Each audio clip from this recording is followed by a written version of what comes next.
നിലവിൽ serial cinema എന്താണ് പരിപാടി ഇപ്പോൾ? ഇപ്പോൾ എന്താണ് സിനിമ 2 ചെയ്യുന്നുണ്ട്, ഒരു സീരിയൽ ചെയ്യുന്നുണ്ട്. അത് വേറെ ലാംഗ്വേജിലാണ് ചെയ്യുന്നത്. മലയാള സീരിയൽസ് സ്റ്റോപ്പ് ചെയ്തിട്ട് 10 വർഷത്തിൽ കൂടുതലായി. പക്ഷേ ഇപ്പം ഞാനൊരു സീരിയലിൽ ഗസ്റ്റായിട്ട് വരുന്നുണ്ട്, ഒരു 4-5 സീനിൽ മാത്രമായിട്ട്.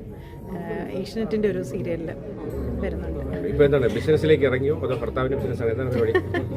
ഭർത്താവിനെ സപ്പോർട്ട് ചെയ്യണം. ഭർത്താവിനെ സപ്പോർട്ട് ചെയ്യുന്ന അത്രയേ ഉള്ളൂ. 10-15 വർഷമായി അദ്ദേഹം ഈ ഫീൽഡിലാണ്, ബിസിനസ് ഫീൽഡിലാണ്. അപ്പം ഇന്ന് കേരളപ്പിറവി ദിവസമായിട്ട് അവരുടെ ഒരു മിനറൽ വാട്ടർ പ്ലാന്റ് മാനുഫാക്ചറിങ് അസോസിയേഷൻ്റെ കീഴിലൊരു പുതിയ ബ്രാൻഡ് അവർ ഇറക്കണം. അപ്പം അതിൻ്റെ ഫംഗ്ഷനുമായിട്ട് ബന്ധപ്പെട്ട് മിനിസ്റ്റർ വരുന്നുണ്ട്. ഗവൺമെൻറ്റിൻ്റെ സപ്പോർട്ടോടുകൂടി തന്നെ സാധാരണ ജനങ്ങളിലേക്ക് എത്തിക്കാൻ വേണ്ടിയിട്ടാണ് അങ്ങനെ ഒരു പുതിയ ബ്രാൻഡ് ഇറക്കണം. എത്രയോ 40 റുപ്പീസാണ് ഒരു ബേസായിട്ട് ചെയ്തിരിക്കുന്നത്. 40 റുപ്പീസിനൊക്കെ ഈ മിനറൽ വാട്ടർ 20 ലിറ്ററിൻ്റെ ജാറ് കിട്ടുക എന്ന് പറയുന്നത് വളരെ നല്ല കാര്യമല്ലേ? അതെ, അതൊരു സാമൂഹിക പ്രവർത്തനത്തിന്റെ ഭാഗമാണ്. തീർച്ചയായിട്ടും. അപ്പോൾ ഇതിന്റെ ലാഭവിഹിതത്തിൽ ഏതെങ്കിലും ഒരു പങ്ക് ചാരിറ്റിക്ക് കൊടുക്കും? ഇത് ചാരിറ്റി ഒരു ഇടയ്ക്ക് ചെയ്യുന്നുണ്ട്, കുറേ ഉണ്ട്. ഈ 40 രൂപ എന്ന് പറഞ്ഞാൽ എന്തോ ഉണ്ടല്ലേ, ഇവരുടെ ചെലവുകളും കഴിഞ്ഞ് ഈ സാധനമൊക്കെ ഇത്ര വെയിറ്റുള്ള സാധനമല്ലേ വണ്ടിയിലൊക്കെ ഒരിടത്ത് എത്തിക്കുക എന്ന് പറഞ്ഞാൽ തന്നെ അത്രയും ചിലവല്ലേ അല്ലേ ഡ്രൈവറിന്